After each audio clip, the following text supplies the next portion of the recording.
हायकोर्टाने सील केलेल्या एका दुकानात एक चिमणी अडकली आणि तिची सुटका करायला चक्क जिल्हाधिकाऱ्यांना यावं लागलं। ही घटना केरळच्या कन्नूर जिल्ह्यातल्या उळिक्कल तालुक्यातली आहे। इथे व्यापाऱ्यांमधल्या प्रॉपर्टीच्या वादानंतर हायकोर्टाच्या आदेशानुसार एका टेक्सटाईलच्या दुकानाला सील लावण्यात आलं। पण 6 महिन्यांपासून बंद असलेल्या या दुकानाच्या काचेत 2 दिवसांपूर्वी एक चिमणी कुठून तरी शिरली आणि मग तिला बाहेरच पडता येईना। तिची ही अवस्था पाहून काही स्थानिक अस्वस्थ झाले, पण कोर्टाच्या आदेशामुळे ना पोलीस ना अग्निशमन दल काही करू शकत होते।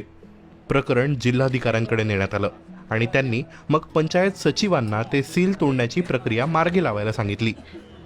मग जिल्ह्याचे सत्र न्यायाधीश निसार अहमद यांच्या विशेष प्रयत्नांनी हायकोर्टाकडून यासाठी तातडीने परवानगी घेण्यात आली आणि अखेर हे सील तोडून त्या चिमणीची सुटका करण्यात आली। यानंतर न्यायाधीश निसार अहमद म्हणाले की प्रत्येक जीव महत्त्वाचा आहे, अगदी या चिमणीचाही। कायद्यामुळे माणसाचं किंवा प्राण्यांचं जीवन असं अडचणीत येऊ नये, अडकून पडू नये याची आठवण करून देणारा हा प्रसंग आहे।